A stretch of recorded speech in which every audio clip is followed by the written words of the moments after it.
Well, next here tonight on Primetime. It was a big pitch for power, but was it big enough? In Liverpool, Sir Keir Starmer delivered his speech to party conference, promising Britain a decade of national renewal. Things, though, got off to a somewhat unexpected start when this lone protester stormed the stage, covering Mr Starmer in glitter. But it didn't throw him off. The Labour leader powered on, vowing to heal the country by putting the economy and working people first. I grew up working class. I've been fighting all my life, and I won't stop now. I've felt the anxiety of a cost of living crisis before, and until your family can see the way out, I will fight for you. That's my mission, and we will do it. We will face down the age of insecurity together. Break the stranglehold of Tory decline. Walk towards a decade of national renewal. It was a speech heavy on feeling and attempted to answer the question, if not the Tories, then why Labour? Well, The Sun's deputy political editor Ryan Sabey has been there at the conference and was watching that speech. Other than the glitter, Ryan, how did the speech go down? In a room full of his biggest fans, to be fair.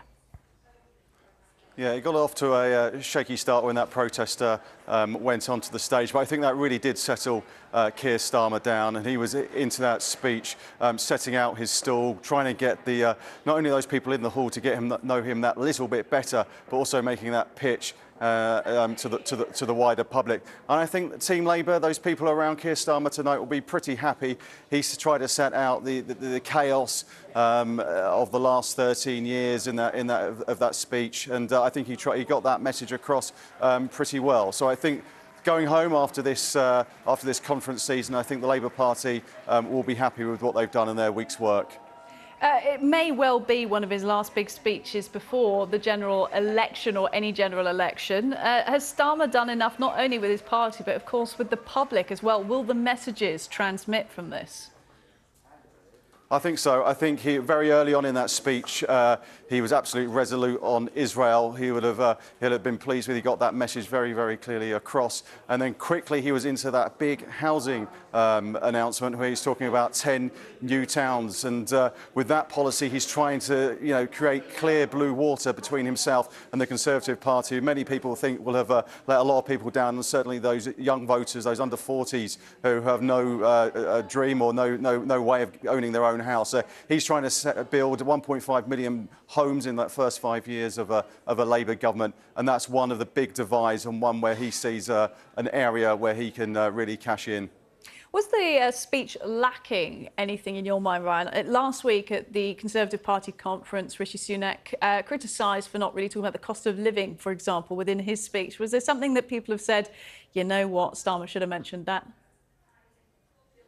I thought parts of the speech it seemed like there was a little bit of lacking on the big issue of immigration, always very, very high on the list of people's priorities. There was a fleeting reference, but I just felt the small boats crisis really is up there. So perhaps he could have gone into that in a bit more detail. He will say that he's been out to The Hague and he's spoken to Europol in recent weeks, but you just felt like that could have been addressed that little bit further in the hall. And now, at the start of the speech, we mentioned it already, but tell us what that was like, watching him getting accosted by that protester who dumped glitter all over him, put his arms around him. And it seemed to be a matter of quite a few seconds before security got in the stage there. I mean, it's a shocking thing to see happen to any politician or anyone standing on a stage anywhere. What was it like being there when it happened? Yeah. It really was, and there was gasp, and there's just the unknowing of what was going to happen next. When you have someone who runs out onto the stage, you don't know whether it's someone who's there to you an aid, or someone to help him with pass him a glass of water or something like that. You just don't know. But this was pretty serious. You don't know whether these people have a dangerous weapon on them. So it was really quite scary in the hall. And when that glitter went over him, again, no one quite knew what that was. That could have been any sort of substance that was thrown over him. So it was pretty scary, and it was a good job that those security guards got him off the stage as quickly as possible. But again, it did take a few seconds for him for that to happen. And he picked up pretty smoothly afterwards. Somebody helped him take his jacket off. He rolled his sleeves up. He kept talking. Some people are saying that perhaps, as with a lot of protest action, it does more to actually promote the person that they're kind of targeting if somebody handles it well, the response. That's right. You can go back over the years. You go back to party conferences. Tony Blair handled it very well in his day when he was heckled. You only go back just a few years to when Theresa May was on that stage and she was handed the P45 at that party conference in Manchester a few years ago. I'm pretty sure they have their pre-rehearsed lines for when they have a heckler on stage, but they've still got to deliver it and they've still got to go on and deliver a big speech. So I think, as I say, those around Keir Starmer tonight will be pretty happy with their week's work, and they go on the attack in the months ahead and take the fight to Rishi Sunak. Well, Ryan, are you spending much more time up there? Are you coming back down to London? What are you expecting in the final sort of ebbing minutes of the conference?